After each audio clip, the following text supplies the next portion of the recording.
કેમ છો ખેડૂત મિત્રો? મજામાં? હું છું ખેડૂત મિત્રો માહિતગાર બનો યુટ્યુબ ચેનલમાંથી પરાસરા. આપ તમામ ખેડૂત મિત્રોનું હાર્દિક સ્વાગત કરું છું.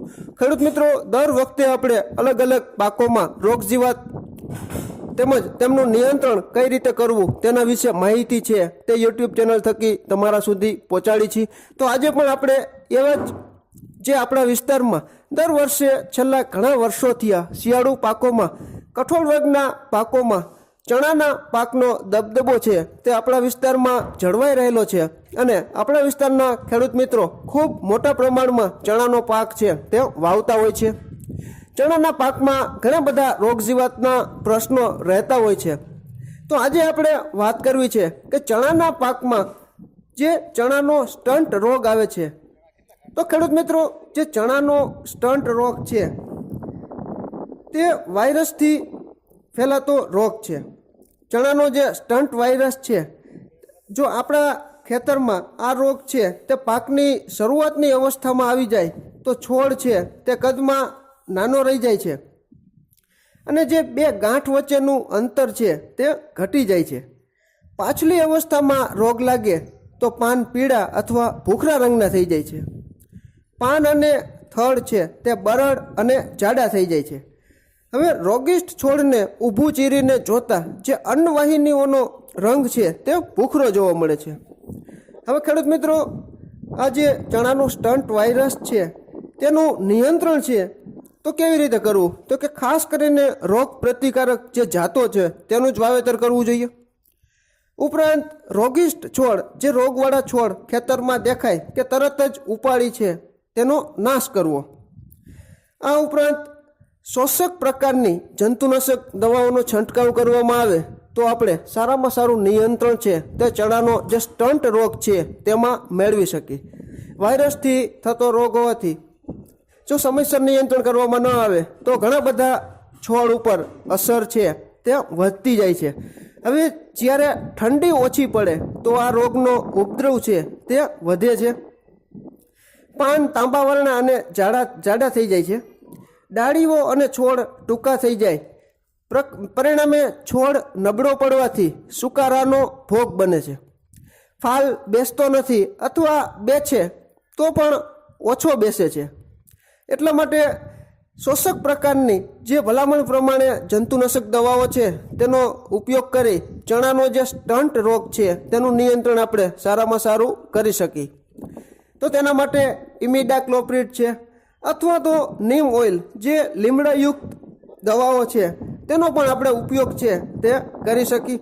આ ઉપરાંત ચણામાં જે ઈયળ પણ જોવા મળે છે, જેમ કે લીલી ઈયળ, જે ચણાની હેલિયોથિસ એટલે કે લીલી ઈયળ. હવે લીલી ઈયળના નિયંત્રણ માટે ખેડૂત મિત્રો જાણતા જ હોય છે, પરંતુ આપણે આ વિડીયોમાં માહિતી આપી જ દઈ તો ખેડૂત મિત્રોને ફાયદો થાય. હેક્ટર દીઠ 40 ફેરોમેન ટ્રેપ મૂકી પાકની સિઝન દરમિયાન 20 થી 25 દિવસના ગાળે હેલી લ્યુર એટલે કે જે રબરની ટોટી બદલવાથી લીલી ઈયળના જે નર પતંગિયા છે તે આકર્ષાઈને આવે છે. માદા પતંગિયા દ્વારા ઈંડા મૂકવાનું પ્રમાણ ઘટવાની ઉપદ્રવમાં ઘટાડો થાય છે. હેક્ટર દીઠ 40 થી 50ની સંખ્યામાં પક્ષીને બેસવાના ટેકા ઊભા કરવામાં આવે તો પક્ષીઓ દ્વારા ઈયળ ખાઈ જવાથી ઉપદ્રવમાં ઘટાડો કરી શકાય છે. આ ઉપરાંત જરૂર પડે તો લીંબોળીના મીંજનો જે પાવડર 5% અર્ક અથવા બેસિલસ thuringiensis જે બીટી, તેનો પણ ઉપયોગ છે તે આપણે કરી શકીએ. અથવા તો અસરકારક અને અર્થક્ષમ નિયંત્રણ માટે પ્રોફેનોફોસ છે અથવા ક્લોરાન્ટ્રા નેલિપ્રોલ છે અથવા ઇમામેક્ટિન બેન્ઝોએટ, તેનો પણ ઉપયોગ છે તે કરી શકાય છે. ખેડૂત મિત્રો, આપણે જે દવાઓ બતાવી તેમાંથી કોઈ એક જંતુનાશક દવા પસંદ કરી સારી કંપનીની દવા મેળવી આપણે જે ચણામાં આવતી હેલિયોથિસ એટલે કે લીલી ઈયળ છે તેનું સારામાં સારું નિયંત્રણ છે તે આપણે મેળવી શકીએ છીએ. ખેડૂત મિત્રો, દર વખતે આપણે ખેડૂત મિત્રોને ઉપયોગી થાય તેવા જ માહિતીસભર વિડીયો છે તે આપણે મૂકી છીએ. આજે ખેતીમાં અનેક ખેતી ખર્ચ વધી રહ્યા છે ત્યારે આપણે જેટલું જાણીએ છીએ તેટલું જો ખેડૂત મિત્રોને આપણે માહિતી આપી તો મને લાગે છે કે ખેતીમાં આપણે ખૂબ સારો એવા રોગ નિયંત્રણ જે રોગ જીવાત છે તેનું નિયંત્રણ સમયસર કરી અને આપણું પાક ઉત્પાદન વધારી અને સરવાળે ખેડૂત મિત્રો છે તે ખેતીને નફાકારક બનાવી શકે તેવા હેતુ માટે જ આપણી ખેડૂત મિત્રો માહિતગાર બનો યુટ્યુબ ચેનલ સતત ખેડૂતોની સેવામાં કાર્યરત છે. આજે પણ આપણને એવું લાગ્યું કે આપણા વિસ્તારમાં ચણાનો પાક છે તે પુષ્કળ પ્રમાણમાં વવાય છે, તો જે સ્ટન્ટ રોગ છે જે વાયરસથી ફેલાતો હોવાથી જે લોકોએ ચણાનું વાવેતર કર્યું છે તેઓ આપણે જે ભલામણો કરેલી પગલાઓ બતાવ્યા તે પ્રમાણે જો સમયસર પાક સંરક્ષણના પગલાં ભરે તો ચણાના જે સ્ટન્ટ રોગ છે તેમાં આપણે નિયંત્રણ છે તે સારામાં સારું મેળવી શકીએ.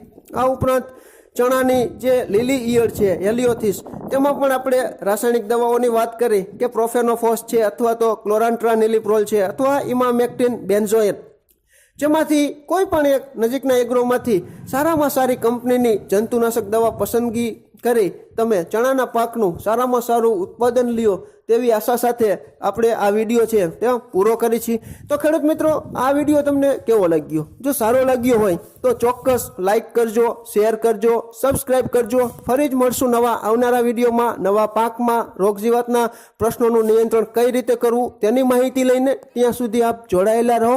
ખેડૂત મિત્રો, માહિતગાર બનો, આગળ વધો. થેન્ક યુ મિત્રો.